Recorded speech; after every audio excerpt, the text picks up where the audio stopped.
그래서 우리 순서를 보면 한번 5과 1번부터 5번까지 한번 오늘 전체 내용인데요. 읽어보도록 하겠습니다. 시작.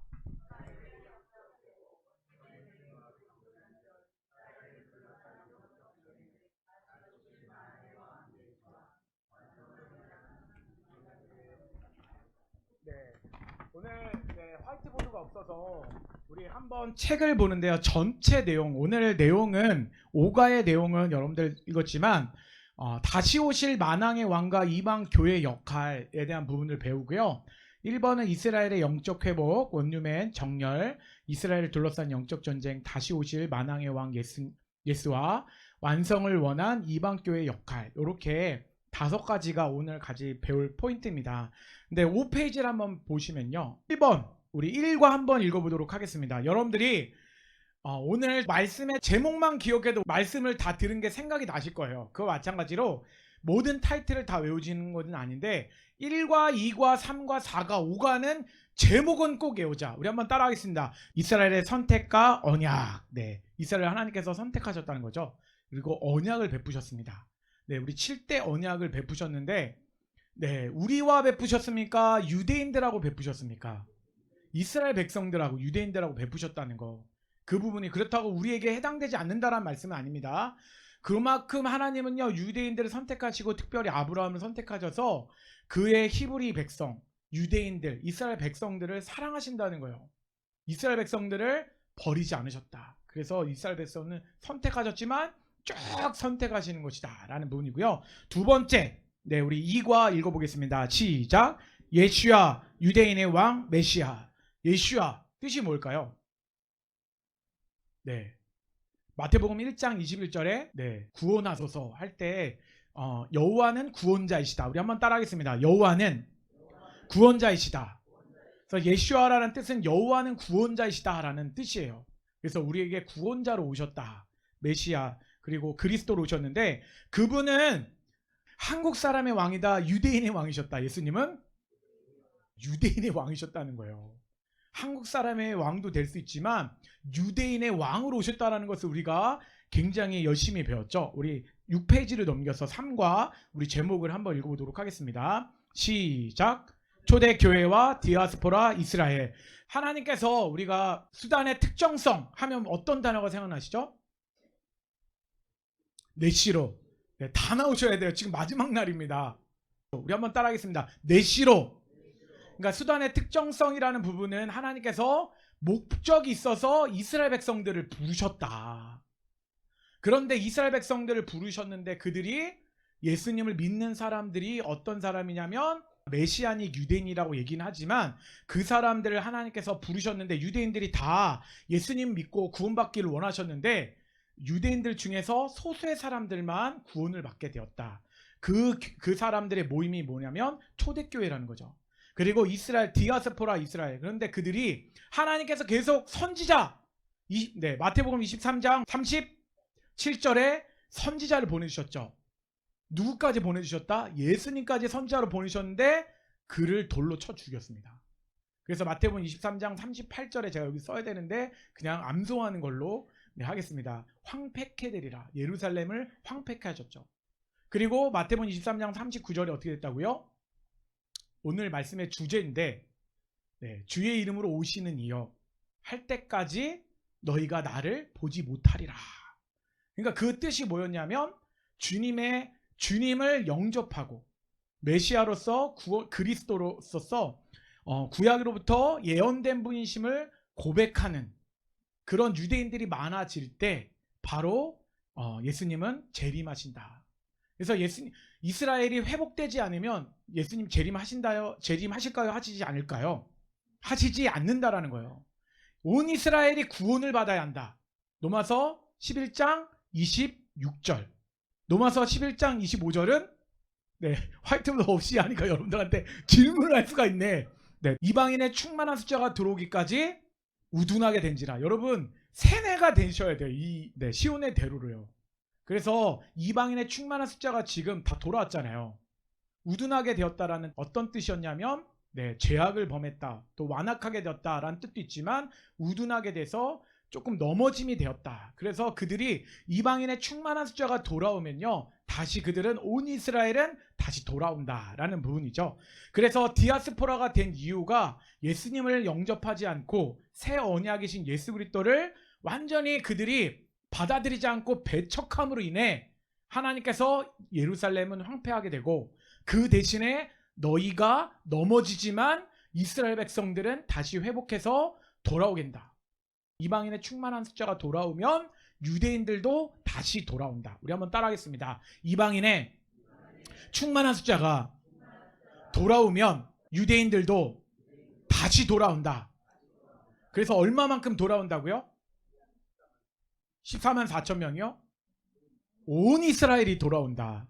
우리 문자적 있는 의미지만 온 이스라엘이 돌아온다. 그래서 우리가 그 말씀을 나눴고, 우리 4가 한번 그래서 디아스포라 이스라엘이 되었다. 하나님을, 예수님을 새 언약을 받아지 못해서 디아스포라로 흩어지게 되었다. 근데 그들은 다시 돌아오는데, 우리 4가 읽어보겠습니다. 시작. 이스라엘의 회복과 예언의 성취. 이스라엘은 회복이 되는데요, 그런데 이스라엘 회복되도록 돕는 역할을 하는 사람도 있다고 했죠.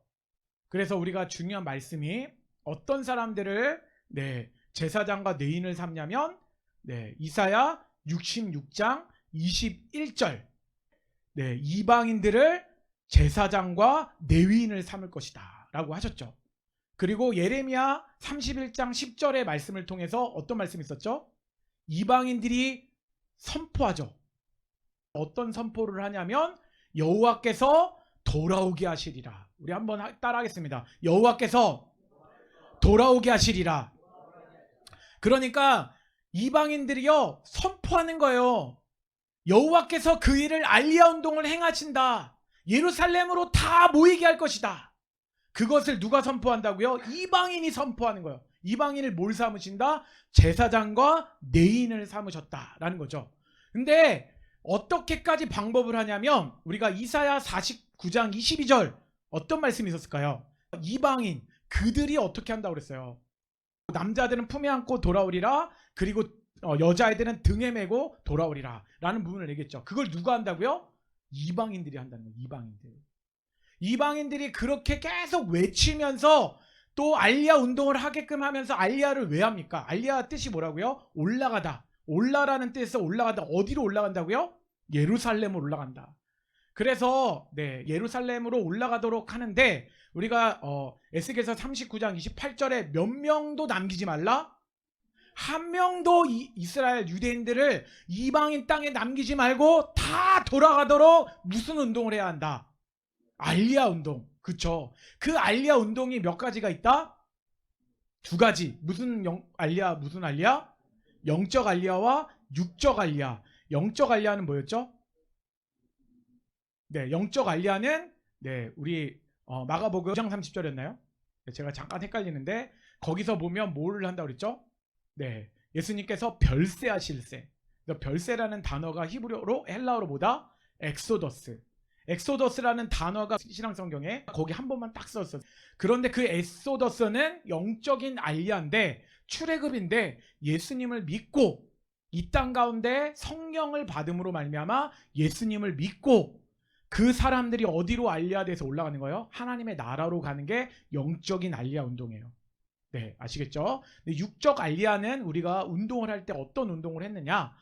바로 이스라엘에 우리가 선교사님들을 여기로 불러 모아서 선교사님들을 뭐를 가르쳐요? 시온의 대로를 가르치고, 선교사님들이 디아스포라 된 선교사님들이 각지마다 자기의 나라로 가서 이스라엘로 알리야할 수 있도록, 주변에 살고 있는 유대인들이 알리야해서 예루살렘, 이스라엘로 다시 돌아가도록 하는, 그것이 육적 알리야 첫 번째고, 그리고 우리가 비행기를 태우고 또 돌아가게 해서 예루살렘으로 돌아가게 하는, 그래서 그 예루살렘과 이스라엘로 유대인들이 다시 집결해서 모일 수 있도록, 그리고 하나님의 마음을 알고 하나님의 뜻을 알고, 그래서 그들 가운데 우리가 뭐를 하죠? 토요일 날에 1시간 반, 2시간 동안에 기도회를 갖죠.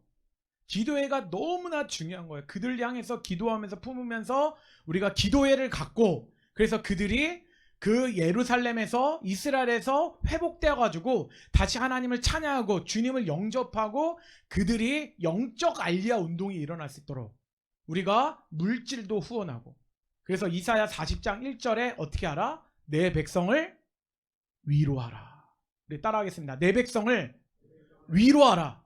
그래서 이사야 40장 1절 말씀 가운데 내 백성을 위로하라고 말씀하셨죠. 그래서 그것을 위로할 때 오늘의 본문에서 나오지만 말로서만 위로하면 된다 안 된다? 말로만 하면 안 돼요. 말로도 되게 중요하죠. 허그도 중요하죠. 아까 한 것처럼 그들의 얼굴을 딱 보면서 그들이 복음 증거하면 어떻게 한다고요? 여러분 침뱉음 한번 당해본 적 있으세요? 유대인들이 침뱉어요. 복음 전하면 앞에다가 확 패뱉어요. 몸에 안 뱉으면 다행인데 침 뱉고 난 뒤에 오늘 두 번째 말씀이 뭐였습니까? 에서의 얼굴 보니 하나님의 얼굴을 보는 것 같았다. 침을 딱 맞고 80억의 사람들 중에 당신의 노얄제리는 침의 노얄제리는 당신한테만 받을 수 있습니다 하면서 그의 얼굴을 봤을 때 하나님의 얼굴이 보이는 거예요. 그러니까 그들에게 핍박받아도 예수님 핍박받았잖아요. 여러분의 삶의 모습, 이스라엘 포럼의 모습이 주님과 같은 모습이 돼야 돼요. 18놈아 뭐 18놈? 이 19놈아 대갚아주는 게 아니라 그가 그렇게 말했지만 당신의 얼굴을 보며 주님의 얼굴을 보는 것 같습니다. 침을 뱉으면 진짜 기분 나쁘겠죠. 그런데 그에게 이렇게까지 잘하는, 그래서 침을 뱉을 때 땡큐 당신을 사랑합니다. 여러분 이런 모습이 주님의 모습이 아닐까. 그런 모습을 우리가 복음을 전해야 되는 것, 제가 그렇게 할 수 있을까요? 저는 못합니다. 저는 잘 못해요. 솔직히 말하면 저는 잘 못하는데 여러분이 그렇게 하셨으면 좋겠습니다. 여러분이. 저는 못하는데 여러분들에게 하라고 하는 것도 어불성설이고 좀 모순이긴 하지만 저는 사실 이렇게 주먹이 쥐어지고 울분이 좀 터지긴 하더라고요. 유대인들하고 있으면서. 근데 유대인들이 한국 사람들한테 그렇게 잘해요. 여러분 딱 유대인들이 침 뱉을 때 무슨 얘기를 하라? BTS를 말하라. 갑자기 돌아섰는데 신기합니다. BTS 엄청 좋아해요. 유대인들이 노래를 불러요. BTS 노래를 부르더라고요. 여러분 직접 가서서 한번 BTS 노래 춤은 추는 건 아니지만, 그런데 그것도 한 가지의 수단의 방법이죠. 제가 좀 농담조지만 예수님을 말해야 되겠죠. 근데 예수님을 말하면 어떻게 돼요? 예수 하면 우리 시편 109편 13절에 뭐라고 얘기했죠? 이름을 지워버리리라 하면서 예수라는 이름은 이스라엘 백성들한테 예수 믿으세요 그러면 이름을 지워버리소서 이렇게 얘기해요. 아시겠죠? 그래서 우리는 뭐라고 얘기해야 된다고? 예슈야 하마샤. 우리 한번 따라하겠습니다. 예슈야 하마샤. 이렇게 얘기를 하면서 복음을 전해야 합니다. 아시겠죠? 그런 부분이 있었고, 5가 오늘 배우는 부분인데 다시 한번 읽어보도록 하겠습니다. 시작. 다시 오실 만왕의 왕과 이방 교회의 역할. 그래서 여러분들이 오늘 PPT를 보시면 아시겠지만 여러분들 책에서 가장 많이 설명하고 있는 게 뭘까요? 여러분 책에서요 몇 페이지냐면 256페이지부터 332페이지까지요 80페이지를요 천년설에 대한 설명을 합니다. 부록에. 아시겠죠? 굉장히 그만큼 여러분들이 이 책을요 보면 볼수록, 계속 보면 볼수록 보이는 게 뭐냐면 무천년설이, 역사적 전천년설이 여러분 보이기 시작한다는 것을 여러분들 깨달으셨으면 좋겠습니다. 그러면서 우리가 생각해야 될 부분은 뭐냐면요, 한 가지 우리가 이렇게 짚고 넘어가야 될 부분인데, 우리 책을 한번, 이거는 요 시간에 안 하면 볼 수가 없을 것 같아가지고요, 여러분들에게 질문하는데 유대인들 중에 예수님을 믿는 유대인들은 몇 종류가 있을까요? 책을 보신 분들은 아실 거예요. 몇 종류가 있어요? 자신 있게 5종류입니다. 그러니까 책을 전체적으로 많이 보시면서 229페이지 한번 펴보도록 하겠습니다. 그래서 여러분들이 페이지도 외웠으면 좋겠다라는 생각이 드는데, 229페이지에 요거는 여러분들이 한 번은 꼭 알고 넘어갔으면 좋겠다는 생각이 드는데, 뒤에 보면 부록이 있습니다. 여러분 부록에 대한 설명을 말씀을 드리진 않았지만 1과 2가 3과 4가 5가까지 부록이 있어요. 부록이 절반이에요. 그러니까 1가 끝나고 질문, 좋은 질문들 있죠? 뒤에다가 다 몰아놨습니다. 그래서 사실은 2차 때 하면 부록 위주로, 그 시온의 대로 하면 2차는 부록 위주로 반 나간 거예요. 지금 부록은 안 했어요. 그런데 여러분 이 부분이 부록이 굉장히 중요한데 229페이지 보면요, 네, 일과하지만 네, 거기에 보면 각각의 차이를 알기 위해서 설명을 하는데 굉장히 이 책이 이렇게 설명을 잘 해놨어요. 이렇게 설명을 해준 책이 없어요. 유대인들한테. 첫 번째는 예수님을 믿고 네, 예수님을 믿고 구원받은 유대인 누굴까요? 신 에비온파. 우리 한번 따라하겠습니다. 신 에비온파. 이 신 에비온파는요 어떤 사람들이냐면 율법적 문자적 준수에 극단적이에요. 그러니까 유대인이라면 반드시 모든 율법을 어떻게 된다? 다 지켜야 된다. 뭐만 건너왔을까요? 유대인인데 뭐만 건너왔어요? 몸만 건너온 거예요. 그러니까 유대인인데 예수 그리스도를 믿고 유대인의 삶으로서 그대로 살아가는 사람을 어떤 파라고 얘기한다고요? 신 에비온파라고 얘기합니다. 아시겠죠? 이런 유대인들이 있어요. 여러분 메시아닉 유대인이라고 해서 다 예수님 믿고 우리라고 똑같다고 생각하면 안 됩니다. 여러분들 신 에비온파를 만나면요 우리를 전도해요. 너희들 그렇게 살면 안 돼. 그러면서 뭐라고 하냐면 야 너희들 이단이야. 왜요? 너희들 부활절 달걀 어디서 부활절 달걀이 있어? 성경 좀 제대로 알아. 이렇게 설명을 한다니까요. 그럼 저희를 전도를 해요. 그들은 어떻게 하냐면 율법을 그대로 다 지키고요. 그리고 문자적으로 그들은 다 율법대로 행해요. 그런 유대인이 있다고. 저 사람 보면 크리스찬인데 분명히 크리스찬이라 들었는데 크리스찬 같지 않아 보여. 근데 예수님을 믿는데요. 그런 사람이 신 에비온파다. 그리고 두 번째 우리 한번 해보겠습니다. 읽겠습니다. 시작. 신 나사렛파. 네, 신 나사렛파는요 예수님의 십자가를 통해 속죄의 은혜를 통해서만 구원받는 사실에 대해서는 의심할 여지가 없지만 납비적 유대교와 매우 밀착되어 이들 중 다수가 유대인의 전통을 엄격히 지키면서 생활을 하는 거예요. 이런 사람들이 있어요. 신 나사렛파. 우리 한번 따라하겠습니다. 신 나사렛파. 그러니까 네, 율법을 지키겠죠. 유대인에 대한 그 전통을 따라가는 거예요. 네, 신 에비오파보다는 조금 약하지만 그래도 유대인하고 많이 가깝다. 근데 우리가 얘기하고 있는 유대인들을 가서 우리가 이스라엘 가면 교회에 가서 전통파 메시아닉 유대인을 만나죠. 같이 예배를 드릴 수 있도록 허락하는 그게 뭐냐면 세 번째예요. 우리 한번 읽겠습니다. 시작. 전통 메시아닉 유대인. 그래서 한번 읽어보도록 하겠습니다. 메시아 안에서의 새로운 자유를 강조, 율법을 지키면서도 자유를 누리는 균형 추구, 납비들의 전통과 해석이 매이지 않고 토라를 지키셨던 예수님의 본을 따라 납비의 해석에 구속되지 않는 어느 정도의 자유와 함께 율법 준수, 율법도 지키지만 자유로운 것, 예수님이 지키셨던 그런 말씀들을 균형 있게 지키는 거예요. 아시겠죠? 이들은 그래도 전통을 율법을 지킨다라는 걸 여러분 아셔야 합니다. 그런데 또 거기서 이제 조금 만났을 때 우리에게 좀 부드럽게 대하는 파가 이제 네 번째요. 우리 한번 읽겠습니다. 시작. 복음주의 메시아닉 유대교. 네, 복음주의 메시아닉 유대교가 있다라는 거예요. 그래서 현재 이스라엘에서 가장 대규모의 메시아닉 유대교 그룹이 이 범주에 속합니다. 제일 많은 범주가 바로 복음주의 메시아닉 유대교예요. 근데 이들은 율법의 역할은 사도 바울의 견해를 따른다. 사도 바울이 얘기했던 견해들을 따르는 사람들의 본포가 누구냐면 복음주의 메시아닉 유대교인들입니다. 그래서 여러분들이 그 부분도 잘 파악을 하셔야 돼요. 모든 사람들 메시아닉 유대인이니까 우리랑 똑같다 생각하면요 굉장히 이들이요 자기 프라이드가 엄청 강해요. 우리는 2000년 전부터 그 전부터 납비 교육과 유대인 교육과 말씀 교육을 받았던 사람이다. 너희들 예수님 믿은 지 얼마나 됐냐? 우리 얼마나 됐죠? 길어봐야 200년. 길으면 진짜 길게 하면 200년. 짜도. 근데 되게 신기한 거는요. 이집트에 가도 그래요. 알렉산드리아 제가 갔는데 알렉산드리아 딱 갔더니 알렉산드리아의 사람들이요. 그 사람들 우리를 또 보면서 어떤 시선을 보냐면 너희들 예수 믿은 지 몇 년? 우리 150년, 120년, 200년? 자기들은 2000년이 됐대. 2000년. 마가의 다락방에 마가교회가 들어와가지고요. 2000년 동안 그 말씀을 준수하는 거예요. 삶은 정말 우리 크리스찬들아 우리 대한민국 사람들이 더 잘 지키는 것 같은데 전통이 굉장히 크게 그들 가운데 그렇게 있다라는 거예요. 그래서 1억 명 중에 1000만 명이 마가의 다락방 하면서 콥트교회를 섬기는 부분들이 있습니다. 그래서 복음주의 메시아닉 유대교는 네, 딴 데로 세면 안 되고, 네, 사도 바울의 견해를 따른다. 우리 5번째 우리 읽어보도록 하겠습니다. 시작. 오직 예스파 유대인.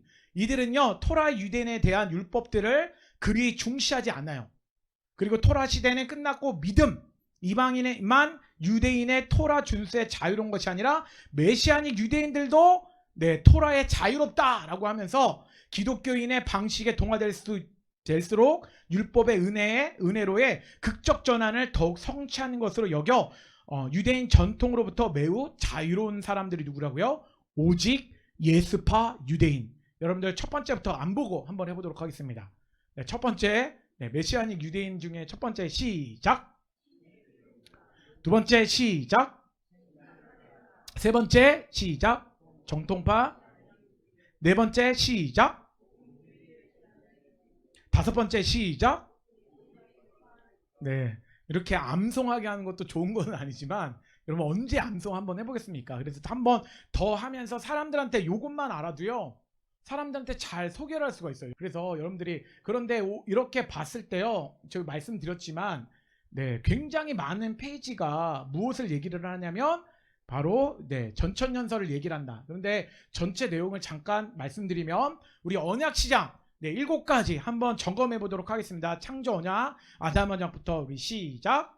창조 언약, 아담 언약, 노아 언약, 아브라함 언약, 신의 사냥 언약, 다윗 언약, 새 언약. 네, 누구 한 명 지원하고 싶지만 네, 그러면 안 되죠. 네, 창조 언약, 그리고 아담 언약, 노아 언약, 아브라함 언약, 신의 사냥, 다윗 언약, 새 언약이 있다라고 하면서 여러분들이 창조 언약은 네, 1장 27절, 28절인데 하나님이 형상대로 사람을 만드시고 생육하고 정복하고 다스리라 라고 하시면서 하나님의 대리자로서 네, 우리에게 창조 언약을 허락하셨다. 아담 언약에는 우리 원복음 바로 여자의 후손이 뱀의 머리를 상하게 할 것이다 라는 부분들 네, 타락을 했죠. 타락을 해서 그 언약을 주셨고 노아 언약은 어떤 뜻을 가신다고 했죠? 네, 노아의 방주는 무엇을 말한다고 했습니까?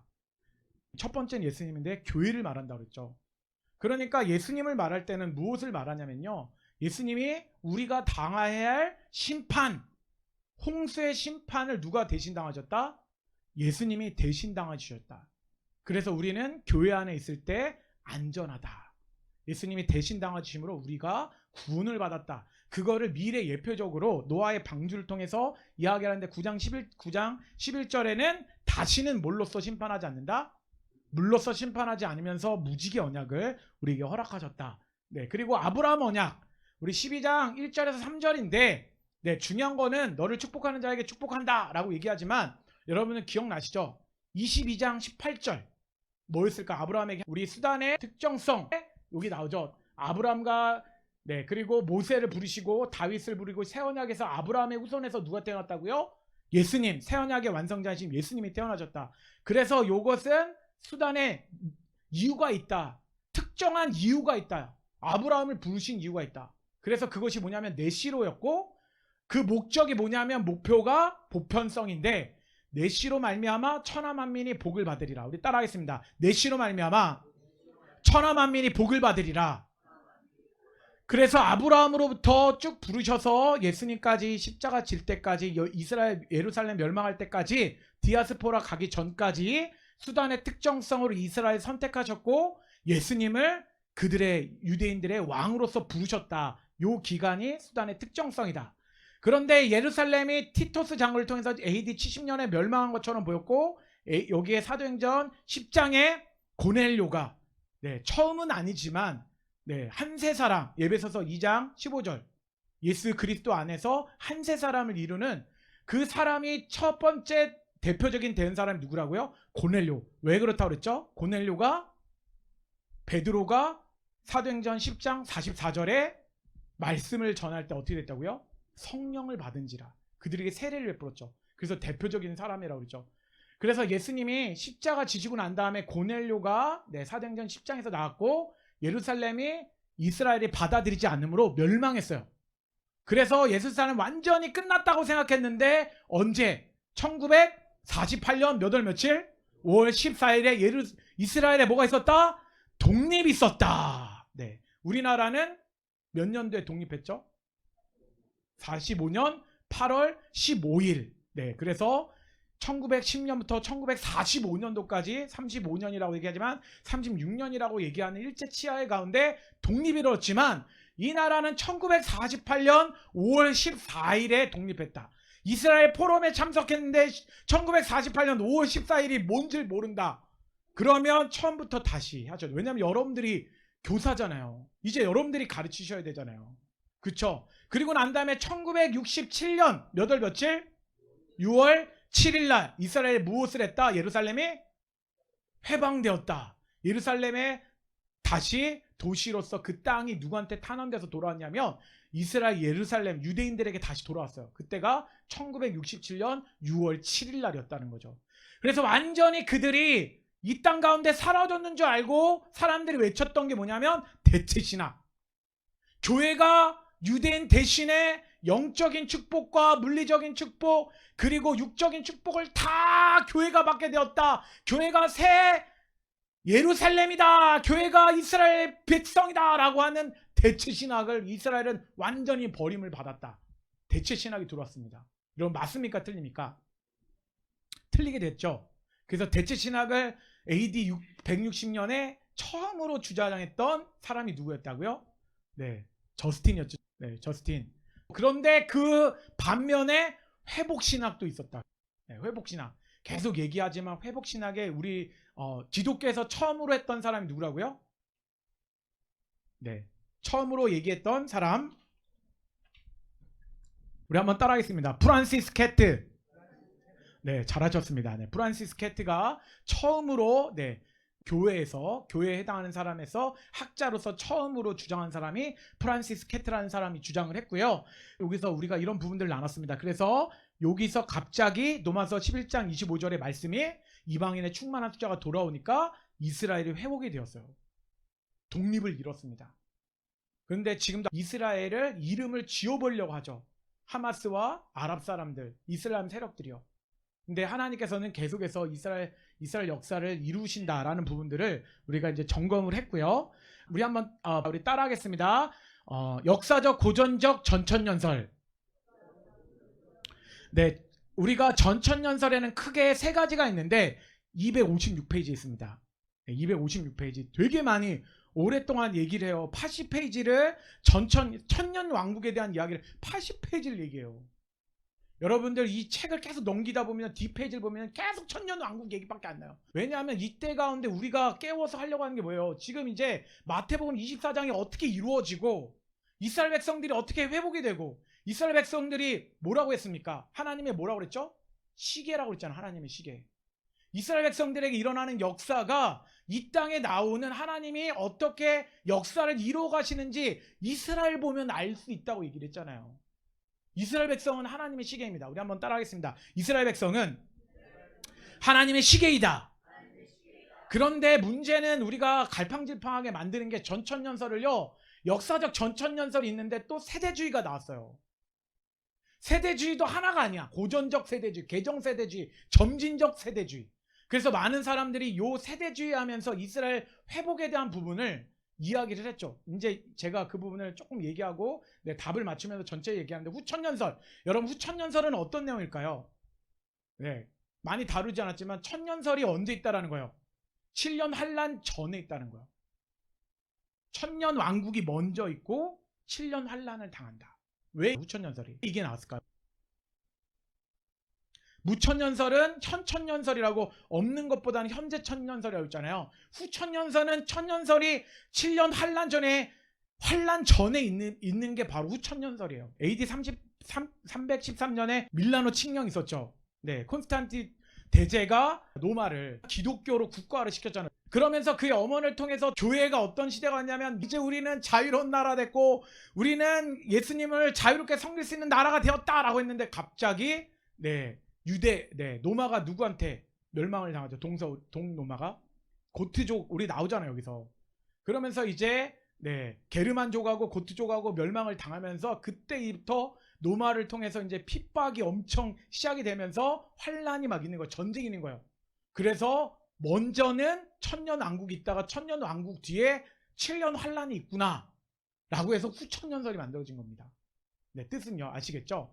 그런데 후천년설은 왜 얘기가 안 되냐면 역사상에서 거의 사라졌을까 안 사라졌을까요? 사라졌어요. 왜냐하면 지금 우리는 7년 환란 다음에 나중에 우리 전천년설에서 천년왕국이 있느냐 아니면 예수님 십자가부터 계속해서 지금 천년 그래서 전천년설이냐 무천년설이냐 그렇게 되는 기간이잖아요. 그런데 후천년설은 완전히 사라지게 되었다. 근데 후천년설의 고전적 부분과거주의, 완전과거주의, 기독교 재건주의가 4개나 있었어요. 그리고 무천년설에도 고전적 무천년설, 새 언약신앙 무천년설, 점진적 언약주의 3개가 있어요. 전체가 몇 개나 있었을까요?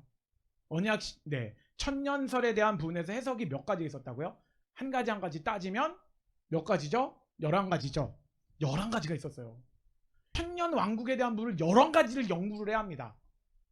그래서 이 부분을요, 김석 교수님도 항상 우리 이사장님 얘기하시지만 이거를 다 꿰고 있지 않으면 천년 왕국에 대한 이야기를 함부로 말하기가 쉽지 않다라고 말씀을 항상 강조를 하셨어요. 그게 맞는 것 같아요. 그런데 우리는 후천년설은 좀 내려놓고 그러면 책에서 어떤 부분을 얘기를 하느냐, 봄절기를 통해서 구약에서 이런 절기가 이루어졌지만 신약의 그 절기를 통해서 사건들이 쭉 일어난다. 봄절기에는 6월절은 예수님 죽으시고요, 우겨절에 대한 시간에 대한 이야기를 하셨는데 예수님의 묻히심 그리고 초실절은 예수님 부활, 이것이 이제 신약으로부터 계속 일어나는 거예요. 7.7절을 성령 강림, 또 가을절기 초막절을 나팔절을 예수님의 재림을 경고하고요. 대속죄일은 예수님의 재림 용서 심판, 초막절은 예수님 천년왕국, 셰민이 그 아쉐레트라고 새하늘 새 땅이라는 뜻입니다. 그게 교재 290페이지에 이렇게 나와 있습니다. 그래서 우리가 지금 나오는 일들은 뭐냐면 예수님의 이제 재림의 경고가 되겠죠. 그래서 마지막 날에 어떤 일이 있죠? 아시는 대로 전쟁과 기근이 있으면, 그리고 마태복음 24장 10절에 뭐가 사라지죠? 서로가 실족하게 만듭니다. 상처를 줍니다. 그리고 그것이 사랑이 식어지는 건 11절. 그래서 서로가 미워하게 되고요, 사랑이 식어져요. 그런데 요한계시록 6장 4절에 보면 붉은 말 탄 사람이 나타나가지고 뭐를 하죠? 큰 칼 들고 무엇을 제거하더라? 화평을 제거하더라. 6장 4절입니다. 요한계시록 6장 4절 잘 체크하고 여러분들 잘 외우시면 좋을 것 같아요. 여러분들 마지막 날에 되면요 서로가 미워합니다. 죄송하지만 서로 사랑하십니까? 사랑하시잖아요. 사랑하시는 분이라고 생각하고 엄청 사랑하세요. 제가 오랫동안 같이 몇 년 동안 지켜봤는데 와, 제가 저희 그 부부가 정말 멘토 삼아서 이렇게 닮아가고 싶은 가정 중에 목사님 부부가 진짜 그래요. 정말 서로가 잘 챙기시고 너무나 잘하시는 부분들을 보는데, 그런데 여러분들 제가 말씀드린 건 뭐냐면 사람들 바깥에 사람들 보면요, 여기 있는 사람 말고 다른 데 사람들 보면요 서로가 막 미워해서 막 서로가 엄청 미워해. 그리고 사랑이 막 식어 실족하면 서로 막 고발하고요. 야, 이런 일들이 엄청 많아. 그리고 화평이 제거돼. 웃음이 없어요. 그런데 우리가 기억나시죠? 우리가 항상 기뻐하라, 쉬지 말고 기도하라, 범사에 감사하라. 그래서 개그맨들이 하는데 어떤 찬양이 이렇게 찬양을 하더라고요. 제가 그 특송을 했었어요. 어떤 특송을 했냐면요, 춤추면서 그래도 감사, 그러므로 감사, 쉬지 말고 감사, 범사에 감사 하면서 감사 찬양을 불렀어요. 그런데 뭐냐면요, 말세 때 세상 사람들하고 다른 게 뭐냐면 감사가 있다는 거예요. 한번 가슴에 손을 얹고 감사함을 갖자. 서로 사랑하자. 여러분 서로 사랑하시기 바랍니다. 특별히 부부와 서로가 사랑하시길 주님이 축원합니다. 그러면서 예수님의 재림하시는데 뭉 소리가 나면서 데살로니가전서 4장 16절 17절에 천사들이 나팔을 붑니다. 여러분 부흥 소리 날 때 휴거돼서 올라가시길 바랍니다. 이제 303페이지 엄청 많아요. 그러니까 제가 따로 내용을 다루지만 무천년설, 후천년설, 그리고 역사적 전천년설 썼는데, 무천년설에 주장하는 사람이 누구다? 어거스틴, 루터, 칼빈, 다소, 청교도, 카이퍼, 벌고프. 모든 개혁주의 신학을 가진 사람들은 다 누구예요? 무천년 사람입니다. 이 사람들이 주장했던 한 파트가 뭐였다고요? 대체 신학이었어요. 교회가 이스라엘을 대신한다. 대체되었다. 맞습니까? 틀립니까? 틀려요. 그래서 무천년설에서 이 부분에 대해서 왜 우리가 무천년설에 대한 부분들을 얘기할 때 맞지 않는 부분이 있다라는 부분이냐면, 이 사람들이 어거스틴, 루터, 칼빈, 그리고 다수 청교도, 아브라함 카이퍼, 벌거프가 예수님 이스라엘의 1948년 5월 14일에 이스라엘의 독립을 봤습니까? 못 봤습니까? 못 봤어요. 계속 1900년 동안, 몇천 년 동안에 계속 그들은 방랑 생활하고 디아스포라 하니까 얘들은 끝까지 버림받았다. 그래서 우리가 대신하게 되었다라고 주장한 거야. 근데 이 사람들이 봤으면 1948년과 1967년 6월 7일을 봤으면, 지금 이스라엘 독립한 걸 봤으면 이들이 대체신학을 얘기했을까요? 얘기 안 했죠. 여러분들도 지금 이스라엘 독립하지 않았으면 여러분들도 대체신학을 따라갔을 수도 있어요. 근데 후천년설을 얘기했던 사람들이 있었고요. 그리고 무천년설, 역사적 전천년설 얘기한 사람이 누구냐면 환련전 축원대 에드워드 어빙, 존 다비, 스코필드, 이 사람이 대표적인 사람인데요. 그래서 제가 조금 빠르게, 그래서 71회 몇 페이지 있다? 303페이지에 있는데요. 여러분 71회라는 게 있잖아요. 근데 69일회가 어느 때냐면 7일에 62회 2일에 하면 2회가 7이니까 7 곱하기 7 하면 몇입니까? 49죠. 7 곱하기 7. 62년 곱하기 7은요. 얼마가 되겠죠? 근데 그걸 합쳐니까 483년. 483년이에요. 근데 438년이 69일에, 요거 합치니까 69일인데 483년이 지나고 난 다음에 기름 부은 자가 올 것이다 라는 말을요, 다니엘서에서 얘기를 하는 거예요. 여기서 보면 밑줄 친 거 녹색 부분 읽겠습니다. 시작. 예루살렘을 중건하라는 영이 날 때부터 기름 부음 받은 자 곧 왕이 일어나기까지 7일에와 60일가 지낼 것이다. 그래서 요때 중건하라라고 한 사람이 누굴까요? 고레스죠. 고레스 칙령이 538년인데 요게 434년에 이제 요때 이제 칙령이 있고 난 다음에 그 전에 이렇게 돌아오죠. 이스라엘에서. 그래서 요거 빼고 했더니 몇 년이 남았냐? 25년이 남아요. 25년. 근데 25년이 언제냐면 세례 요한에게 예수님이 세례 받을 때입니다. 공생애를 시작할 때. 아시겠죠? 그러니까 다니엘이 71회를 얘기했던 거는 바로 포로에서 돌아왔을 때, 1차 포로 돌아왔을 때 442년에 돌아왔을 때 바로 483년 69 1회가 지나고 났을 때 세례 요한의 때에 바로 예수님의 공생애가 시작할 때 기름 부은 자가 있다는 가운데 나타난다. 이게 개혁주의에서 얘기하는, 칼빈 신학에서 얘기하는, 장록에서 얘기하는 겁니다. 주석에서. 그래서 25년이 지나고 난 다음에 근데 거기서 갈려요. 그러면 71에서 69 빼면 몇인가요? 1이죠. 7일회가 남잖아. 7년. 그 7년 환란을 어떻게 보느냐? 한 가지는 예수님이 십자가에서 죽으실 때부터 바로 천년 왕국이 시작되지만 모두 시작된다. 7년 환란도 함께 시작된다 라고 보는 거고요. 근데 역사적 전천년설은 어떻게 보냐면 예수님의 공생애와 십자가 죽은 다음에 나중에 7년의 환란이 따로 있다. 빈대가 있고 따로 그 7년의 환란이 있다라고 보는 건데, 무천년설은 어디서부터 본다? 예수님이 요때부터 요한의 세례를 받는 그 이후부터 계속 7년 기간이다.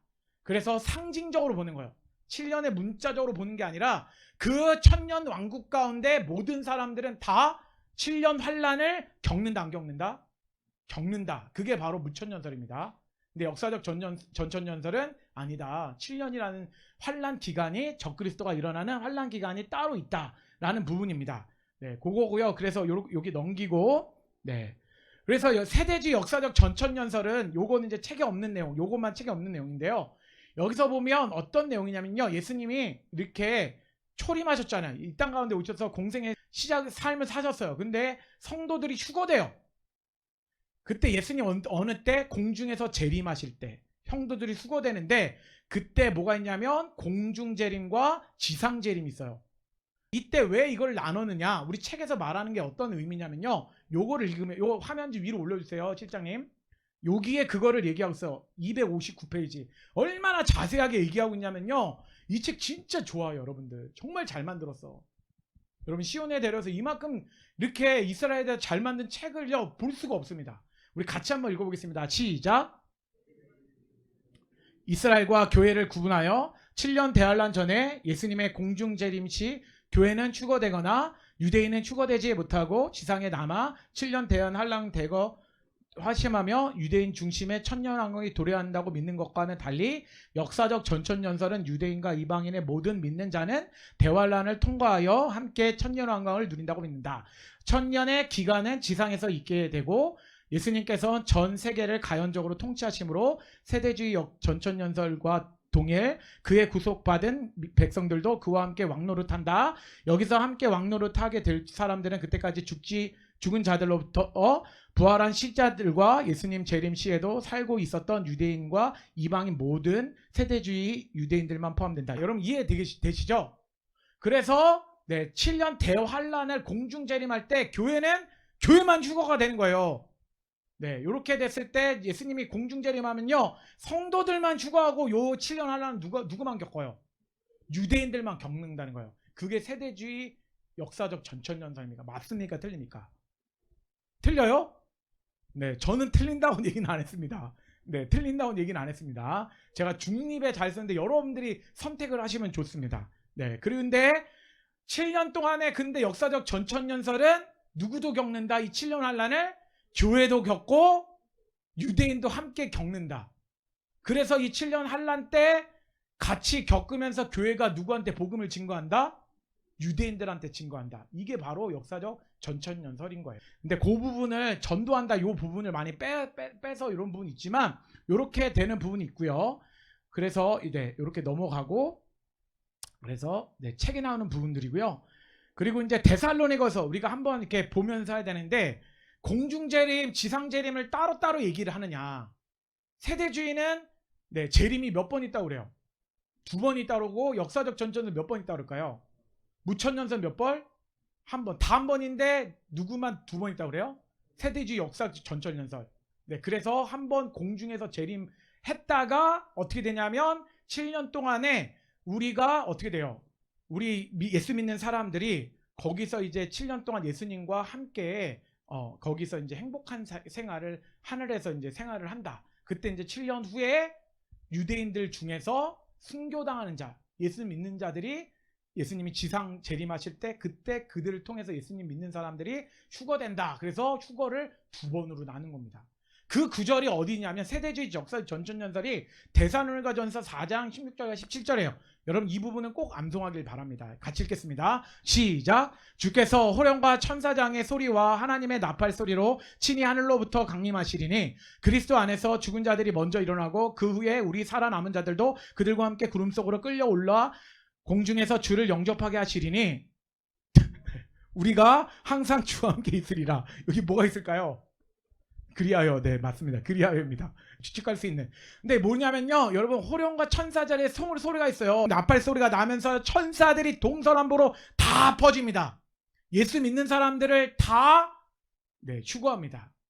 여러분들 이 휴거가 7년 환란 전입니까 후입니까? 역사적 전천년을 따르면 후입니다. 역사적 전천연설을 따르면 저는 역사적 전천연설 중심으로 제가 여러분들의 설명을 드립니다. 근데 무천연설이 틀렸다라고 제가 분명히 얘기하진 않았습니다. 백석교단이 무천연설을 주장하기 때문에 제가 백석교단에 붙어 있어야 돼가지고 제가 그렇다고 박쥐 같은 사람은 아닙니다. 그리스도 안에서 죽은 자들이 먼저 일어나는데 여러분들 여기서 일어나는 거예요. 그리스도 안에서 죽은 사람들, 믿었던 사람, 순교당한 사람들이 먼저 휴거를 당한다. 그리고 우리 살아남은 자들도 함께 어떻게 되냐면 순교하면서 휴거당한다. 그래서 하나 두 개를 같이 나눴어요. 여러분 본문이 그거를 얘기를 하는 걸까요? 재림을 2번 얘기하는 걸까요? 왜냐하면 그들이요 시간대는 그리스도 안에 죽은 자들이 먼저 일어나고 그 후에 우리와 남은 자들도 그와 어떻게 함께 거의 동시에 일어나는 거예요. 여러분 이게 장로교에서는요 이 신학을 인정하느냐 안 하느냐에 따라서 이단도 나뉘고 이단도 아닌 사람으로 나누는 게 이 신학에서 나눠요. 목사고시에 이 부분이 예전에는 있었다고 들었는데 하여튼 그런데 뭐냐면요, 그들과 함께 동시에 함께 구름 속으로 올려가서 공중에서 주를 영접한다. 그래서 재림은 몇 번이다? 한 번이다 라는 부분을 얘기를 한다는 것입니다. 근데 여러분들이 두 번 주장한다고 해서 제가 틀렸다고 얘기는 말씀은 안 드리는데, 근데 우리가 함께 주와 함께 있으리라 라는 부분들, 네, 제가 이렇게 애매모호한 발언을 하지 않도록 하겠습니다. 죄송합니다. 네. 그리고 요한계시록 보면 세대주의 역사적 전전설 얘기하는 게 왜 7년 환란을 당하지 않는가라고 얘기하는 것을 요한계시록 3장 10절이에요. 여러분들 한번 얘기 말씀드렸지만 노란 부분부터 읽도록 하겠습니다. 시작. 내가 또한 너를 지켜 시험의 때를 면하게 하리니 이는 장차 온 세상에 임하여 땅에 거하는 자들을 시험할 때라 라고 하면서, 시험할 때를 어떻게 한다고요? 면하게 한다. 7년 환란을 면한다, 면하지 않는다? 면한다라는 얘기를 하는 거예요. 근데 여러분, 제가 부연 설명을 드렸지만 애굽 땅에서 10가지 재앙이 이스라엘 백성들 가운데는 없었습니까? 애굽 땅에 없었나요? 그렇지만 고센 땅을 어떻게 하셨다고요? 면하게 되었죠. 그러니까 그 설명인 거예요. 이 땅에 예수님 믿는 사람들은요, 7년 대환을 당할 때 순교당하면서 죽습니다. 그럴 수 있어요. 그런데 하나님이 환난과 핍박을 당해도요, 하나님은요 그 시험을 주시되 시험을 피할 길을 꼭 주십니다. 그리고 순교당하는 거, 환난 당하는 거를요, 제가 알지만 우리 목사님들은, 여기 있는 목사님들은 제가 대부분이 알지만 환난을 당하면서 표정이 어떤 분들이냐면요, 이게 아니라 환난이 오와라, 핍박이 오와라, 나는 예수님이 나와 동행하신다, 이런 믿음을 갖고 있다라고 여러분 생각하십니까? 네, 여러분 그런 분들이라고 생각합니다. 네, 애매한 발언 하지 않도록 제가 말씀을 드리는데 다 그렇게 될 수밖에 없는 것처럼 되잖아요. 환난 가운데도 면하게 하시는 거예요. 환난을 당한다니까요. 그런데 면하는데 항상 기뻐하고, 욕먹는데 하하 웃고요, 돈 없는데 하하 난 돈 많은처럼 보이고요, 병 걸렸는데 나는 하나님 나라 간다, 이런 삶을 사는 거예요. 여러분들, 우리 예수 믿는 사람이 얼마나 행복해요. 고난과 핍박과 역경이 와도. 근데 돈 없어 보면 그렇진 않죠. 진짜 돈 없으면 힘들죠. 네, 힘들긴 하지만 그렇다고 제가 예수님 부인하거나 그러진 않습니다. 저도 힘들어 보니까요, 네, 힘들더라고요. 힘들긴 힘들어요. 그래서 제가 요새 기도하는 게 뭐냐면, 하나님 저 빨리 좀 데려가시면 안 되나요? 저 하늘나라에 빨리 가고 싶어요. 우리 집사람은 저하고 같이 기도해요. 근데 여러분들은 이미 기도하고 계신 줄 믿습니다. 그렇게 기도 안 하시나요? 제가 아직 젊은데도 죄송합니다. 네. 네, 제가 그런 부분이 좀 있다는 거, 아직 제가 부족하죠. 그들이 땅에서 왕노릇하리로다 라고 하면서 하나님 나라에 올라가서 그들이 왕노릇한다, 예수님 재림하기 전에. 그래서 땅에 그런 부분들이 있다라는, 그들의 조금 이중 재림을 얘기를 한다라고 얘기를 하는데, 근데 우리가 크리스찬들이 보면서, 여기 페이지를 보세요. 제가 그림을 못 그리니까 여러분들 이 페이지를 보죠. 요한계시록 11장 12절 말씀 한번 읽어보는데 두 증인이에요. 여러분, 두 증인은 먼저 누굴까요? 저번에 말씀드렸지만 두 증인이 누굴까요? 구약으로 보면 엘리야와 모세와 엘리야잖아요. 그리고 신약으로 보면 누구라고 그랬죠? 구약 교회와 신약 교회를 얘기한다고 그랬어요. 두 증인이요. 아시겠죠? 그거를 주석을 보세요. 제가 얘기하는 게 아니라 주석에 다 그렇게 나와 있어요. 저는 제가 일반적으로 얘기가 되지 않은 부분은 여러분들에게 말씀드리지 않습니다. 제 해석으로 말씀 안 드리려고 대부분 노력을 합니다. 그런데 그 두 증인들이 어떻게 하냐면요, 요한계시록 11장 12절 말씀 읽어보겠습니다. 시작. 하늘로부터 큰 음성이 있어 이리로 올라오라 함을 그들이 듣고 구름을 타고 하늘로 올라가니 그들의 원수들도 구경하더라. 여러분, 요한계시록 11장은 삽경일까요, 아닐까요? 여기 보세요. 삽경 설명했잖아요. 여기 삽경. 첫 번째 삽경에 두 번째 삽경이 들어갑니까, 안 들어갑니까? 네. 여기 삽경 있잖아요. 후 3년 6개월 안에 들어가죠. 제가 이 연구한 게 뭐냐면, 삽경을 통해서 천년 왕국을 이렇게 만들어 본 거예요. 그래서 제가 이거를 학회에서 발표를 하고 싶어서, 그래서 이거를 한세 사람 무천년설, 한세 사람 전천년설이라고 만들었습니다. 지금까지 이렇게 발표한 사람이 한 사람도 없어요. 네, 이렇게 만든 거 하는 것도요, 굉장히 오랫동안 성경을 연구하면서 만들었는데, 그런데 여기서 두 증인이 나오는데 그들에게 뭐를 하래요? 무슨 광경인가요? 그들이 듣고 뭐를 하라고요? 구름 타고 하늘로 올라가니, 어떤 의미일까요? 올라오라고 그랬어요. 부활이에요? 네, 11장이 뭐예요? 11장 맨 끝에 있잖아요. 맨 끝에 11장. 예수님이 재림하실 때 여기 재림이잖아요. 그러니까 두 증인이 다 어떻게 되는 거예요? 신약교회와 구약교회가 다 휴거돼서 올라가는 환경이 11장 12절이에요. 그래서 여러분들이 조직신학이 열리셔야 되고요. 요한계시록 해석이 열리셔야 돼요. 11장 12절이 뭐다고요? 우리 한번 따라 하겠습니다. 요한계시록 11장 12절은 구약교회와 신약교회 모두가 예수님이 재림하실 때 휴거당하는 장면이다. 여러분, 이 여기가 삽경이 열리지 않으면요, 이 도표가 열리지 않는다니까요. 그러니까 어떤 끝부분이냐면 예수님 재림하실 때 끝부분에 두 증인이 올라가는 거예요. 왜 두 증인이 올라가느냐? 근데 거기에 누구만 남아요? 그들의 원수들은 구경해요. 모든 성도들은 예수님이 재림하실 때 다 휴거돼서 올라가는데 누구만 남다는 그들의 원수, 대적들이 남는데 그들이 누구냐면요, 바로 여러분들이 요한계시록 13장 15절에 보면 왜 믿는 사람들이 다 죽게 되느냐, 다 말세 예수님 재림하실 때 다 휴거돼서 올라가느냐, 그 이야기를 하는 부분이 13장 15절인데 우리 읽겠습니다. 시작. 또 짐승의 우상에게 경배하지 아니하는 자는 몇이든지 다 죽이게 하더라. 11장 1절에 짐승은 어디서 나옵니까? 바다에서 나오고 11장 11절에는 땅에서 나오죠. 그런데 여기서 13장 15절에 요 짐승은 누구예요? 첫 번째 짐승은 적그리스도. 11장 11절에 두 번째 짐승은 거짓 선지자로 적그리스도한테 숭배하도록 한다. 개혁주의 신학이에요. 아시겠죠? 조직 신학에 나오는 겁니다. 그런데 왜 그러냐면 첫 번째 짐승 적그리스도의 우상에게 경배하지 않은 자들은 몇 사람만 죽을까요? 다 죽을까요? 다 죽어요. 전부 다 죽습니다. 누구만 남다고요? 원수들, 적그리스도, 거짓 선지자들, 그들을 따르는 세력들은 남아요. 그런데 그때 다 휴거돼서 예수님 재림하실 때 다 올라가는데, 그때 광경이 이 꽃부분에 있는 게 뭐냐면 요한계시록 14장 1절에 보니까 누구랑 다 시온산, 예수님 하늘 예루살렘에서 요한계시록 21장에 새 예루살렘에 내려올 때 누구들이 거기 서 있는지를 한번 보는데요. 우리 한번 읽어보겠습니다. 우리 같이 읽어보겠습니다. 시작. 또 내가 보니 보라, 어린 양이 시온산에 섰고 그와 함께 14만 4천 명이 서 있는데 그들의 이마에는 어린 양의 이름과 그 아버지의 이름을 쓴 것이 있더라 하면서, 요 어린 양, 여기 14만 4천 명은 누구라고 그랬습니까? 유대인하고 합쳐진 거라고 했잖아요. 한 세 사람. 그렇죠. 원유맨의 14만 4천 명이에요. 7장하고 14장하고 달라요. 14장에 7장의 4절에 보면 누가 나와요? 요한계시록 7장 4절에 12,000명, 12,000명 12지파에서 14만 4천 명 유대인이 나오고, 7장 9절에 누가 나온다고 그랬어요? 흰 옷 입은 자.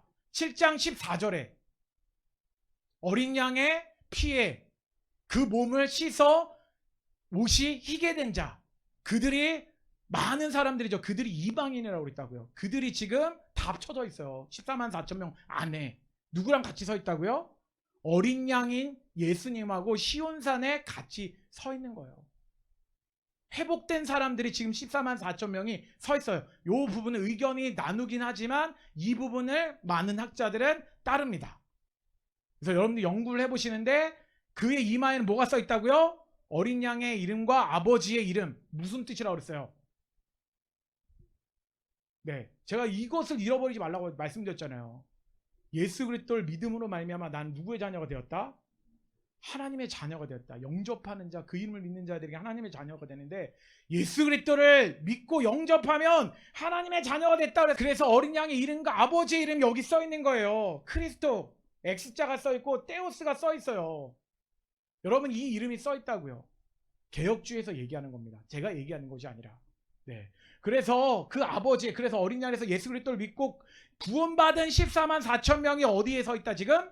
시온산. 다 죽었어요. 어디서? 여기서 예수님 재림하실 때 다 휴거돼서 공중으로 올라갔습니다. 근데 그들에서 남은 자들이 누구라고요? 원수들은 구경하는데 그 사람들은 어디에 남을까요? 무슨 심판을 받는다고요? 대접 심판을 받는 거예요. 아시겠죠? 전체 그림이 뭐냐면 나팔 재앙을 전체가 다 같이 봤는데 나팔 재앙을 봤죠. 그리고 3년 6개월 동안에 완전히 심판을 어떤 재앙을 받아요? 인재앙을 받죠. 전체는 인재앙. 그리고 나팔 재앙을 3년 6개월 받고 나머지 원수들만 어떻게 된다고요? 대접 재앙을 받는다는 거예요. 그 대접 재앙을 받는데 그래서 요한계시록 15장하고 16장하고 무슨 재앙입니까? 계시록 15장은요 대접 재앙 준비예요. 16장은 일곱 대접 재앙입니다. 그래서 16장 1절에 누가 하냐면 하나님의 진노의 대접이 있어서 그들을 누가 받냐면 2절에 누가 받아요? 적그리스도를 따르는 사람들이 받습니다. 아시겠죠?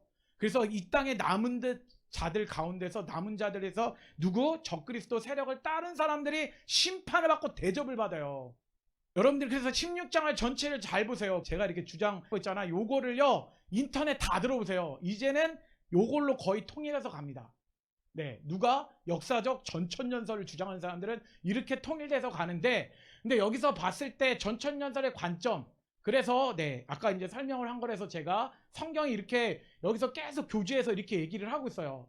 그런데 지금 마태복음에 보니까 어떤 부분이냐면요 요런 부분이 있어요. 시작. 너희가 선지자 다니엘이 말한 바 멸망에 가증한 것이 거룩한 곳에 선 것을 보거든. 근데 14장 10절과 12절까지 계속해서 이스라엘 가운데 이 땅 가운데 전쟁과 기근과 미워하는 사람 사랑 식는 거 다 얘기하는데 다니엘서 얘기했던 부분을요 갑자기 또 얘기를 해요. 근데 이것을 역사적 전천년설이나 우리 이스라엘 포럼에 해당하는 사람들이 무슨 얘기를 하는 거냐? 다니엘이 말한 바 가증한 것이 거룩한 곳 성전, 거룩한 것이 어딜까요? 성전이에요. 이 성전이 어디에 지어진다고요? 예루살렘의 제3성전으로 지어진다는 거예요. 이것이 그때 당시 우리가 해석할 때 어떤 부분으로 해석될 수 있냐면 성전에 제물로 뭘로 드리냐면 그때 뭐냐면 돼지를 제물로 바치고 성전에 무슨 우상을 세웠죠? 제우스 우상을 세운 거예요. 그렇게 있었던 거라고 생각했고 티투스 장을 통해서 예루살렘 멸망하는 걸로 생각했지만 본문을 보니까 그게 아니다. 마지막 말세 때를 한 번 더 얘기하면서 제3성전이 지어지고 그곳에 가증한 것이 선다. 그래서 요한계시록 11장 2절에 보면 뭐가 나올까요? 아니 3년 6개월 맞으셨어요. 3년 6개월 11장 2절에 보면 우리 그 밑에 있는 거 한번 읽어보겠습니다. 전 3년 6개월 그래서 42달을 얘기를 하죠. 그때 뭐가 있는다고요? 같이 읽겠습니다. 시작. 이방인이 42달 동안 거룩한 성을 짓밟으리라. 그게 바로 제3성전이 생기면 7년 환란이 시작될 때 성전이 짓밟힙니다. 그리고 3년 6개월 동안에 11~3장 5절 말씀 3년 6개월은요 3장 5절 말씀에 보면 같이 읽어보겠습니다. 밑에 보이시죠? 노란 부분 시작. 짐승이 신성 모독하는 말하는 입을 받았다. 15절 시작. 적그리스도를 계속 경배하지 아니하는 자는 다 죽인다. 그런 핍박이 7년 환란 가운데 있다라는 거예요. 그런데 뭐가 있어요? 성전이 세워진다. 여러분 예루살렘에 우리가 기도할 제목에 새 삼성전이 세워지고 그 부분이 핍박을 받는 것, 그런 때가 보이면 이제 성전이 세워지면 이제 주님이 재림하실 날이 얼마나 가까워지고 있다라는 생각을 하시면 돼요. 이스라엘에 그게 지금 성경이 말하고 있는 시간표대로 가고 있는 순서라고 우리가 말씀을 드릴 수가 있는 거예요. 그래서 이런 부분들을 여러분들이 대략적으로 설명했고, 그래서 한 사람 무천년설도 이렇게 만들었다. 근데 그 안에 무천년설 아래 인재앙하고 한꺼번에 이루어지는 게 아니라 바로 3년 6개월이지만 3년이란 기간, 그렇지만 또 3년 6개월이 또 될 수 있다. 그리고 대재앙이 말세 가운데 그렇게 온다. 근데 우리 학자들 중에서 이 7년 환란 가운데 7년이 예수님이 십자가 죽으신 다음부터, 그러니까 예수님이 공생애부터 십자가 죽으심에 3년 4개월이잖아요. 그때가 3년 6개월이라고 하시는 분들도 있대요. 그리고 나머지 3년 6개월이 환란이다라고 얘기하는 사람도 있대요. 그래서 최근에 뭐 그런 사람들도 많이 있다고 얘기를 하는데, 그렇게 됐고요. 5가 이제 다시 제목 한번 읽어보도록 하겠습니다. 시작. 다시 오실 만왕의 왕과 이방 교회의 역할. 예수님은 아까 저는 말씀드린 것처럼 7년 환란 뒤에 이제 예수님이 재림하신다는 건데요. 근데 그 전에 유대인들의 회복이 있다라는 것 우리가 계속 나누는 거고요. 그런데 교회의 역할이 있어요. 교회 역할이 어떤 역할을 우리가 해야 되는가. 그래서 디아스포라 시간을 지었고요. 예언과 회복과 예언의 성취 뒤에 이제 예수님이 오신다라는 말씀입니다. 우리 화면을 위로 올려주시면 네, 좋겠는데 우리 암송 구절입니다. 여러분 제가 한 10번 넘게 했던 구절 중에 한 가지인 것 같아요. 우리 마태복음 23장 39절 우리 같이 읽어보겠습니다. 시작. 내가 너에게 이르노니 이제부터 너희는 찬송하리로다. 주의 이름으로 오시는 이여 할 때까지 나를 보지 못하리라. 그래서 너희기는데 이 너희가 누구냐면 유대인들 말하는 겁니다. 그래서 이제부터 너희는 찬송할지로다. 그래서 누구? 주의 이름으로 오시는 이여 할 때까지. 우리 한번 따라하겠습니다. 주의 이름으로 오시는 이여 할 때까지 나를 보지 못하리라. 그러니까 예수님이 메시아이심을 인정하는 거예요. 기름 부음 받은 자, 구원자라는 것을 인정할 때까지. 그리고 한 가지 내포하고 있는 것이 뭐냐면 예수님이 구원자이시다. 그리고 또한 두 번째는 예수님이 메시아로서 이 땅 가운데 재림하시는 분으로 이 땅 가운데 오시는 분이시다. 그런 분으로 부를 때까지 유대인들이 예수님이 그렇게 부를 때까지 예수님 재림하실까 재림하시지 않을까요? 재림하시지 않는다는 거예요. 근데 우리가 온 이스라엘이 구원받는다고 얘기하지만 로마서 11장 15절에는 얼마가 구원받으리라 라고 얘기를 한다는 거예요. 이스라엘 백성들의 충만한 숫자가 돌아왔을 때 이스라엘에 회복되는 숫자는 얼마인지는 우리가 정확하게는 알 수는 없습니다. 그래서 우리 이 부분 같이 읽어보겠습니다. 네, 요 앞에 부분이 제일 중요한 부분인 것 같아요. 우리 교재 176페이지에 있는 겁니다. 예수님은 언제 어떤 모습으로 오실까요? 구속사의 완성을 위해 예수님은 다시 오십니다. 이방 땅끝까지 복음이 전파되고 유대인이 예수님을 메시아로 인정하고 받아들일 때 예수님은 다시 오신다고 성경은 말합니다. 세례 요한이 주의 길을 예비하듯이 우리 또한 다시 오실 주님의 길을 준비해야 하지 않을까요? 이스라엘이 물리적 회복에 이어 이스라엘이 영적으로 회복되고 원유맨을 이루는 것이야말로 다시 오시는 왕의 길을 곱게 하는 일입니다. 마지막 때에 우리 역할이 무엇인지 알아보도록 하겠습니다. 우리 한번 따라하겠습니다. 다시 오실 주님의 길을 예비하자, 준비하자. 여러분 다시 오실 주님은요 반드시 주님은 오십니다. 그런데 우리가 그 길을 예비하는 것은요 이스라엘이 알리아 운동을 하고 이스라엘이 회복되도록 만드는 것입니다. 그래서 그때 그들이 예수님의 이름을 부르고 예수님이 메시아로서 재림하실 것을 그들이 믿을 때 그 이후에 예수님이 오시기 때문입니다. 그래서 그것을 하나님의 뜻을 알고 있는 사람들은요 예루살렘의 회복을 위해서 같이 함께 일한다는 것입니다. 다음 페이지를 보면 이스라엘의 영적 회복인데요. 이스라엘로 시작된 구속사는 누굴 통해서 이루어진다? 이스라엘로 완성된다. 영적으로 회복이 됩니다. 그래서 가번 한번 읽어보겠습니다. 시작! 예수님은 세상 종말에 대하여 그날과 그때는 아무도 모르고 오직 아버지만 아신다라고 말씀하셨습니다. 그러나 마지막 때가 오기 전 수세기 걸쳐 일어난 많은 징조를 말씀하셨습니다. 그중 독특하게 우리 시대에 확인해 볼 수 있는 중요한 두 가지 징조는 무엇일까요? 네, 우리 두 분 오셨지만 그 앞에 보면요, 요게 답 구절을 이렇게 써놨습니다. 그래서 답 부분을 볼드체 해가지고 진하게 써놨어요. 그래서 그 진한 부분들을 이렇게 답으로 적어오면 되는데 비어 있어요. 근데 제가 답을 알려드립니다. 그래서 예수님에 대해서 그날에 아무도 모르는데 그날의 때가 뭐냐면요, 우리 말씀 구절처럼 어떤 부분이었다고 그랬다고 했죠? 마태복음 23장 39절에 주의 이름으로 오시니여 하실 때까지 예수님 오신다 안 오신다? 안 온다라는 거예요. 그것을 기반으로 유대인들이 예수님을 메시아로 인정하고 모셔드려야 주님이 재림한다는 거예요. 여러분 이것이 성경적인 이야기고 성경적인 사실이에요. 우리가 이스라엘을 옹호하기 때문에 이스라엘에 편애하기 때문에 그런 게 아니라 성경이 이것을 말하고 있다는 것을 교회에서 가르치지 않기 때문입니다. 영적으로 이스라엘을 사랑하고 축복하면 그 교회는 축복받습니다. 가정도 축복받고요. 자녀들도 그리고 그 축복하시는 분조차도 다 축복을 받더라고요. 제가 보니까 이스라엘 회복하고 이스라엘을 위해서 기도하는 사람 축복 안 받는 사람 여기 있습니까? 네, 저도 손 내려야 되겠죠. 네, 없습니다. 그런데 마태복음 24절을 보면 복음이 모든 민족에 증언되게 하여 온 세상에 전파되어야 되는데 그때 끝이 온다는 거예요. 여러분 복음이 누구한테까지 전해져야 될까요? 땅끝? 이스라엘.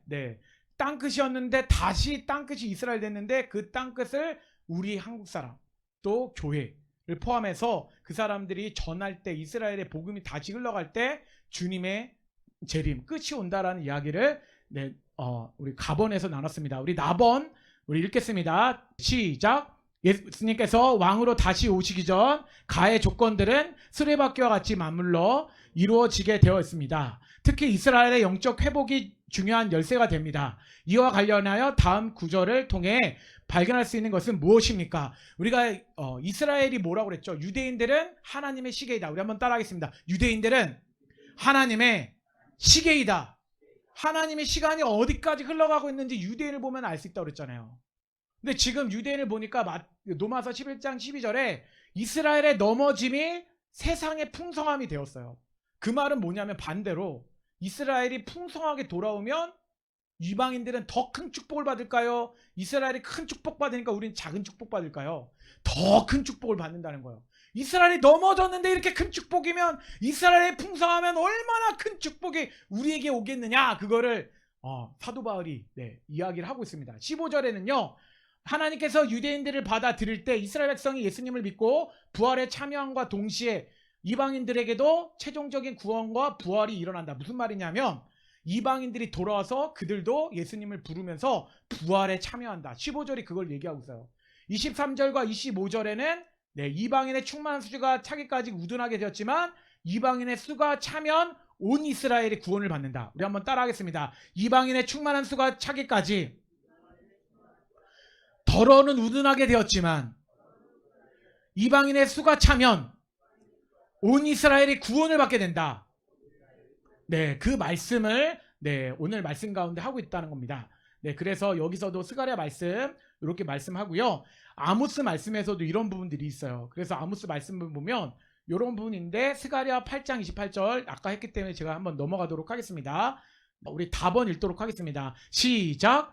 종말과 관련하여 예수님 우리가 무엇을 알아야 한다고 말씀하십니까? 또한 우리가 어떠한 삶을 살기를 원하십니까? 우리가 이 말씀을 보면서 보는데요. 우리 페이지 한번 펴볼게요. 말씀을 여러분들이 페이지를 보시면요. 더 많은 것들을 이렇게 받아들일 수가 있을 것 같아요. 그래서 몇 페이지 있냐면 5가의 1번인데요.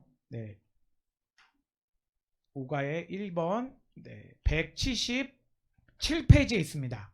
177페이지 보시면서 말씀을 제가 구절을 안 써놨기 때문에 말씀도 보는데요. 거기에 검은 부분 가운데 있죠. 마태복음 24장 33절 우리 검은 부분만 한번 읽어보도록 하겠습니다. 시작. 인자가 가까이 곧 문 앞에 이른 줄 알라. 그런데 무화과 나무의 비유를 보는데요.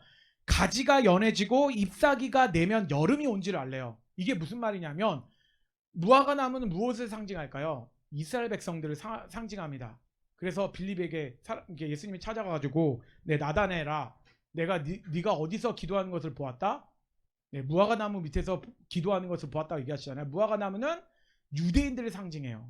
예수님이 막 유대인들이 열매를 맺지 않을 때 저주하잖아요. 그러니까 유대인들한테 저주하면서 마태복음 우리가 여긴 없지만 1장 13절에 무화과 나무가 때가 아닐 때 잎사귀에 아무것도 없는 것을 보고 11장 14절에 저주를 하세요. 이스라엘이 열매를 맺지 않을 때 이스라엘 백성들을 저주하시는 거예요. 잎사귀를 내고 그리고 연하여질 때 저도 먹고 싶네요.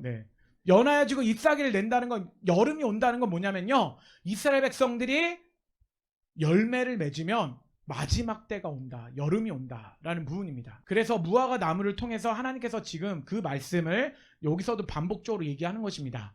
그리고 또한 우리가 여기 줄친 부분만 같이 읽어볼게요. 시작. 그 무언가가 무엇일까요?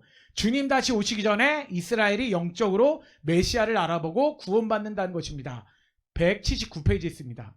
주님이 다시 오시기 전에요. 이스라엘이 영적으로 메시아를 알아봐요. 여기 줄친 부분 다시 한번 읽어보겠습니다. 시작. 하나님께서 보고 듣게 하는 마음의 눈과 귀를 열어주심으로 그래서 그들의 배척하던 예수님을 메시아로 받아들인다. 마음의 눈이 열려요.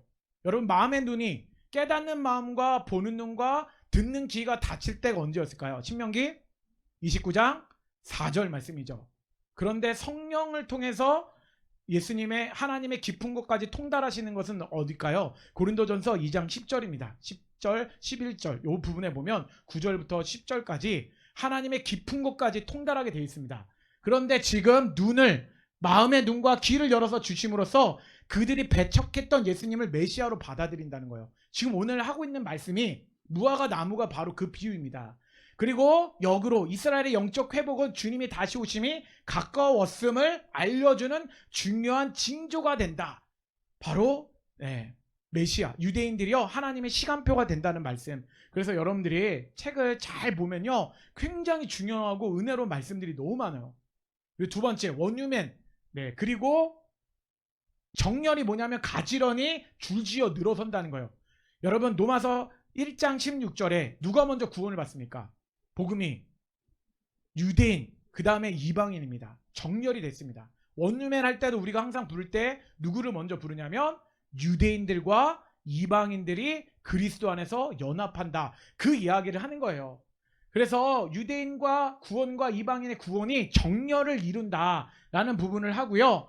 그래서 예배소서 2장 14절 말씀 15절 말씀까지 새 번역입니다. 포준선 새 번역은 좀 다르더라고요. 그래서 한번 다른 느낌을 가지고 한번 14절에서 15절 같이 읽어보겠습니다. 시작! 그리스도는 우리의 평화이십니다.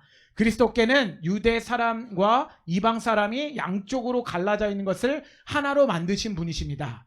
그분은 유대 사람과 이방 사람 사이를 가르는 담을 자기 몸으로 허무셔서 원수된 것을 없애시고 여러 가지 조문으로 된 계명의 율법을 폐하셨습니다.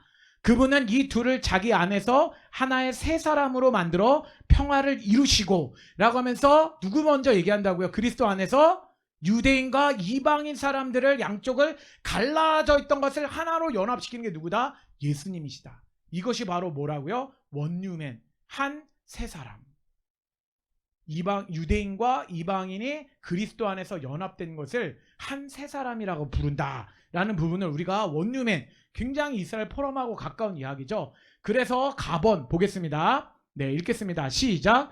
초대 안디옥 교회는 이미 예배서 2장의 말씀이 이루어졌습니다. 다음 구절에서 발견할 수 있는 원유맨의 모습은 무엇입니까? 아까 얘기했던 거예요. 아시겠죠?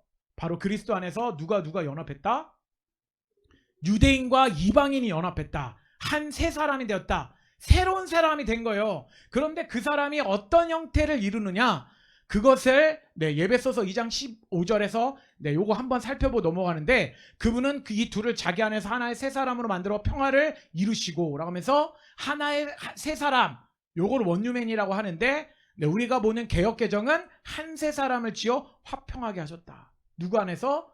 이방인과 유대인과 이방인을 예수님 안에서 연합 안에서 하나 되게 만들었다. 그게 원유맨. 그래서 원유맨은 유대인과 이방인이 예수 그리스도에서 안에서 하나 되는 것을 말합니다. 우리 한번 따라하겠습니다. 원유맨은 유대인과 이방인이 예수 안에서 하나 되는 것이다. 그래서 우리는요, 유대인이 먼저, 우리를 유대인을 그래서 뭐라 불러요? 장자. 누구를 통해서 태어난 사람이죠? 아브라함의 후손 중에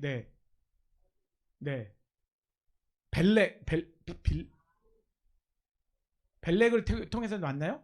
잠깐 헷갈리는데, 그리고 우리는 욕단, 이렇게 태어나서 그 창세기 9장 25절에 여러분들이 믿으시기 바랍니다. 그렇게 됐고요.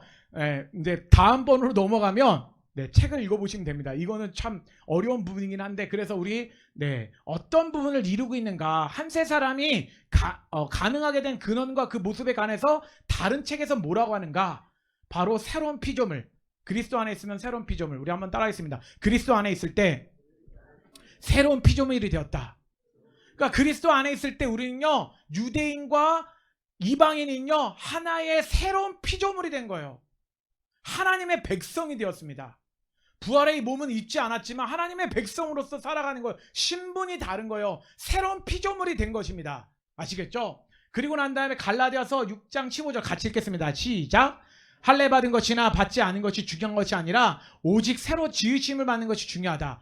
네, 한세 사람은 새로 지음받은 사람이고요. 갈라디아서 3장 8절에 제일 28절과 29절에 중요한 것이 나오죠. 원유맨의 굉장히 자세한 설명. 우리 같이 읽어보겠습니다. 시작. 유대인이나 헬라인이나 종이나 자유인이나 남자나 여자나 다 그리스도 예수 안에서 하나이다. 우리 한번 따라하겠습니다. 유대인이나 헬라인이나 종이나 자유인이나 남자나 여자나 다 그리스도 예수 안에서 하나이다.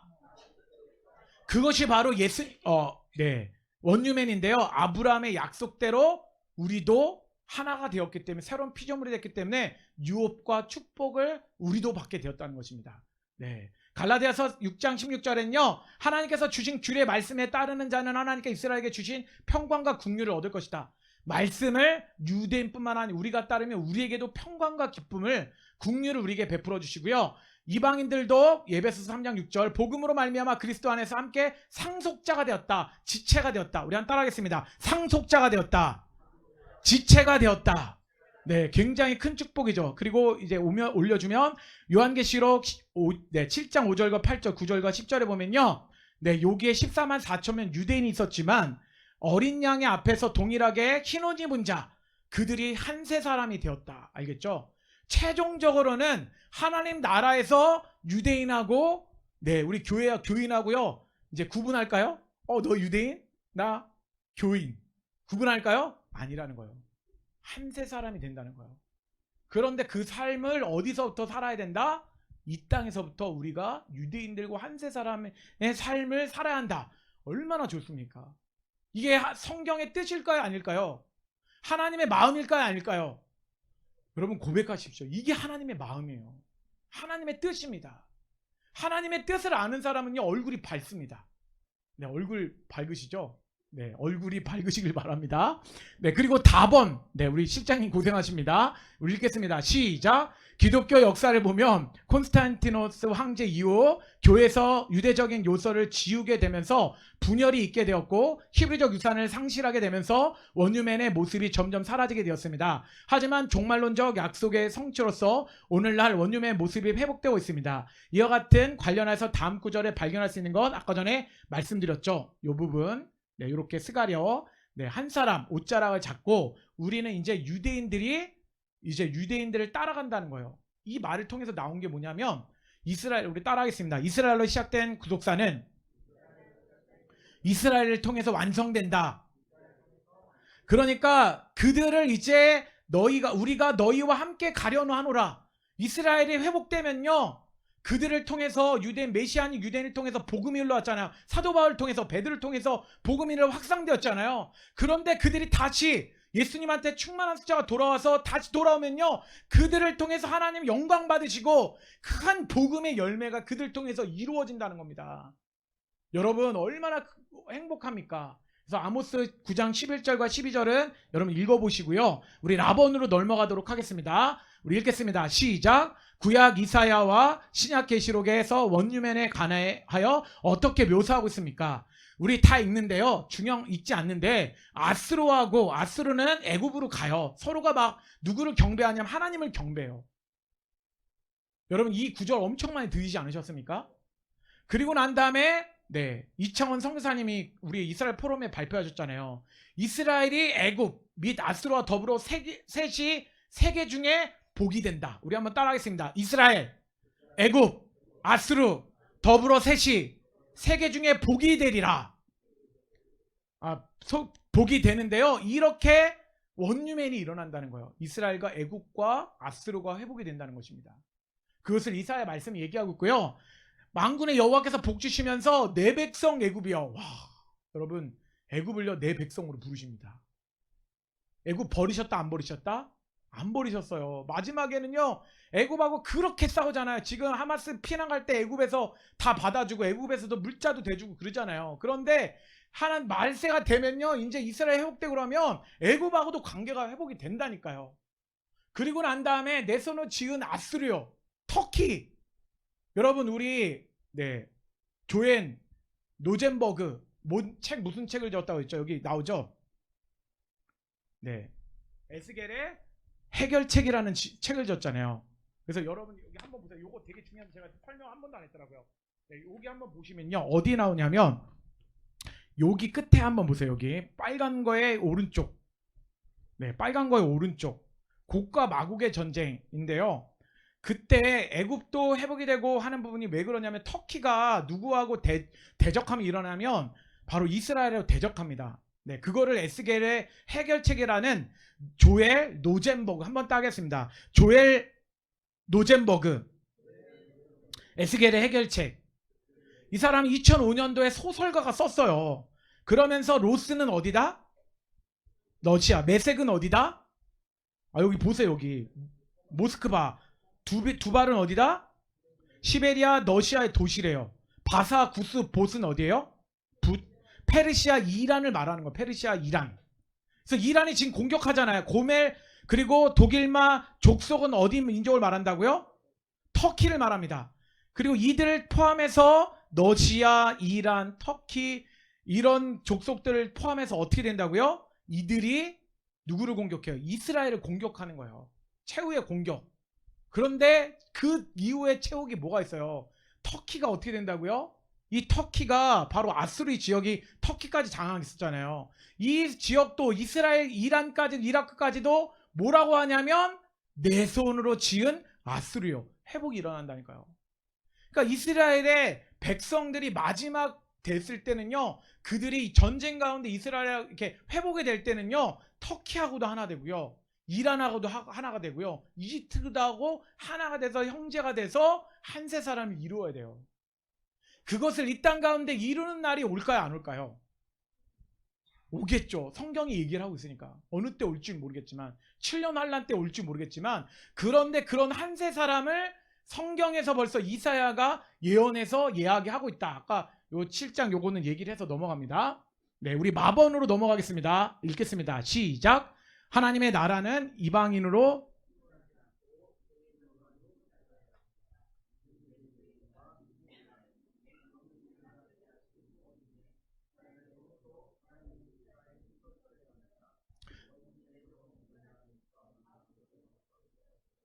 그래서 원유면에 대해서 생각할 때 어떤 점을 시사하냐면요, 예수님의 제사장적 기도에 강조하는 바대로 그들도 유대인과 나중에 믿게 되는 이방인들도 다 하나가 되어 우리 안에 있게 될 것이다.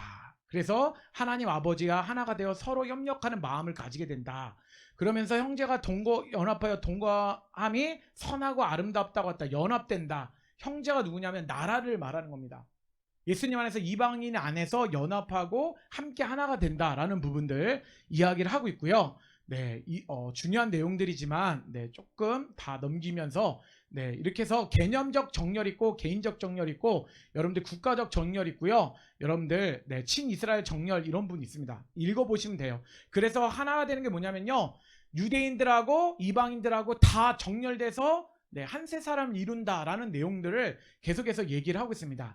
우리 밥원 읽어보겠습니다. 시작. 원유면에 관하여 깨닫게 되거나 새롭게 알게 된 것은 무엇입니까? 이것을 나 자신이 가정과 교회에 어떻게 적용을 해야 할까요? 여러분, 원유면에 대해서 많은 것들을 깨달으셨죠?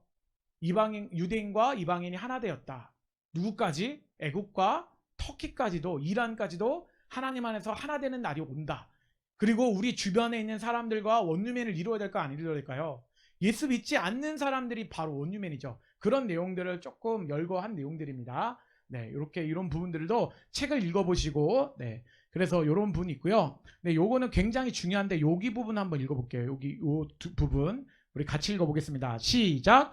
원유면의 총체적 이해를 위한 전제로서 성경이 말하는 한 사람이 무엇인가를 파악하게 한다. 남자, 여자, 한 육체. 그래서 여기서 설명드리면 이씨, 이사, 그리고 바사르. 그래서 한 육체가 되는 게 원래가 원유면의 첫 번째 형태가 남자, 여자가 연합하는 거. 그리고 육체가 되는 게 원유면의 첫 번째 시작이라는 것을 얘기를 합니다. 그리고 시작. 한 몸. 이라 했다. 그렇다. 남편 안에 한 사람. 원유면이 그 다음에 두 번째가 누구라고요? 남편과 아내가 한 사람 되는 거. 여러분, 남편과 아내가 한 사람입니까? 연합하셨습니까? 네. 다 웃지요. 근데 이상하게 이 얘기하면요 다 웃어요. 왜 그럴까요? 저도 웃죠. 네. 저는 안 웃겠습니까? 네. 그래서 여기서 비로소 한 세 사람의 신비가 나오기 때문이다. 그래서 교회 여기 한번 읽겠습니다. 시작. 교회 이미지를 신랑 신부로 묘사한 에베소서 보라. 그러므로 사람이 부모를 떠나 그의 아내 연합하여 그 둘이 한 육체에 될지니 이 신비가 크도다. 나는 그리스도 교회에 대하여 말하노라. 결혼의 신비는 환갑 진갑이 지나도 늘 신혼부부 같이 계속되는 바 그것이 그리스도와 교회가 한 몸 한 영 주와 연합하는 자 한 영이 된다. 그래서 여기 한번 읽겠습니다. 시작. 원유맨의 원형은 신랑 예수 그리스도, 신부 그리스도인 메시아의 몸된 교회라 말할 수 있다.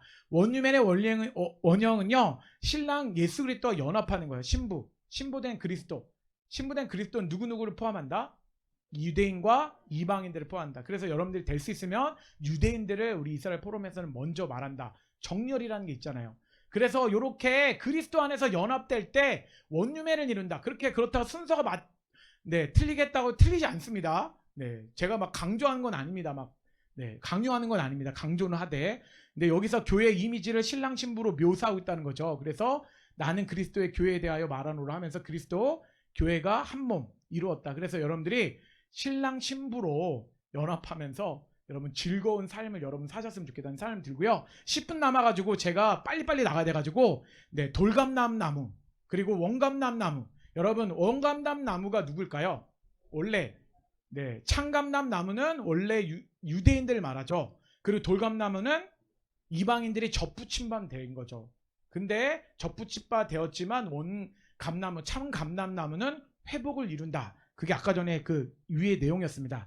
이스라엘을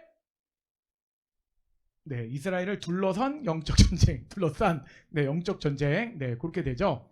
그래서 가번 한번 읽어보겠습니다. 시작. 이스라엘의 존재는 예수님의 재림과 밀접하게 연결되어 있습니다. 따라서 원수 마귀는 예수님의 재림을 막기 위해 이스라엘을 멸절시키려 하여 이는 과거부터 반복되었던 일입니다. 이와 관련하여 다음 구절에서 발견할 수 있는 것은 무엇일까요? 이 부분이 되게 중요해요. 아까 말씀드렸었죠. 가서 이스라엘 나라가 다시 못 서게 그들의 나라가 되지 못하게 하고 이스라엘 이름을 다시는 기억되지 못하게 하자. 왜 그럴까요? 사단 마귀가 예수님이 재림을 뒤로 미뤄야 돼요. 이스라엘이 회복되면 예수님이 재림 날이 가까우니까 이스라엘 자체를 지워버리면 예수님 재림하실 일이 없다. 그래서 완전히 그거에 현혹돼가지고 그거에 이스라엘을요 회복되지 않도록 최대로 막습니다.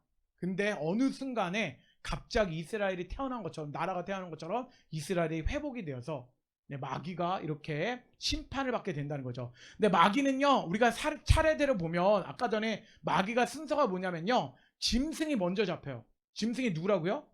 첫 번째 짐승은 적그리스도. 그 다음에 왜 그러냐면 거짓 선지자가 나오는 두 번째 짐승이 함께 잡혀서 이들이 산채로 어디로 끌려가요? 유황불. 예수님이 재림하시면요 이들은 천년왕국 뒤 이런 일들이 일어납니다. 근데 그들을 미혹하는 마귀가 유황불에 던져져요. 그러면서 맨 처음에는 적그리스도, 거짓 선지자, 미혹하는 마귀가 유황불에 들어가는데 그 다음엔 또 누가 들어가죠? 그를 따르던 두려워하는 자들, 믿지 않는 자, 흉악한 자들다. 그래서 적그리스도를 따르고 거짓 선지자 말을 듣고 사단을 따르던 무리들, 그 사람들이 대접 재앙을 받으면서 다 심판을 받으면서 유황불에 들어가요. 여러분 지옥을 우리가 보면요 다른 데서 보면요 지옥을 설명하는 거 보면 어떤 사람은 진흙에 이렇게 들어가 있고 그리고 시멘트에 들어가 있고 막 고통당하고 막 젓가락 주면서 막 옆에 있는 사람 하는데 자기 혼자 먹으려다 못 먹고 막 이런 걸 설명하지만 근데 성경은 다 지옥을 뭘로 설명하고 있을까요? 유황이에요. 유황. 제가 세마초등학교에 항상 설명했던 게 뭐냐면 지옥에 들어가면 유황이다, 불이다. 그곳은 아로 시작해가지고 아로 끝난다. 계속된다, 지속된다. 여러분 근데 이거 진짜 슬픈 이야기예요. 주변에 있는 사람 정말 예수 믿게 해야 합니다. 유대인들 구원받게 해야 합니다. 여러분들 그런 역할들을 잘 감당하셨으면 좋겠습니다. 나번인데 나번은 좀 길어서 이런 사례들 예수님의 대적했던 사례들, 이스라엘 대적했던 사례들이 있는데 책에도 나와요. 이거는 제가 답안으로 좀 쓰긴 했는데 오늘날 사례 히틀러 그리고 사담 후세인 걸프전 때 어떤 일들이 있었고 제가 올려드리겠습니다. 그리고 하마스 지금도 일어나고 에르도안 터키 대통령 예루살렘은 우리 도시다, 우리에게 온 도시다 라고 얘기하면서 이스라엘 엄청 핍박하고 점령을 했죠. 이런 부분들이 굉장히 많았다. 그래서 결국 예수님께서 이방 나라를 치신다. 예루살렘을 치러 오는 이방인 나라들을 그날에 내가 멸하기를 힘쓰노라. 여러분, 그래서 이스라엘은 결국에 승리할까요, 안 할까요? 승리합니다. 하나님이 함께 하시기 때문에 승리한다는 거예요. 그래서 답은 우리 에스겔 우리 읽어보도록 하겠습니다. 시작.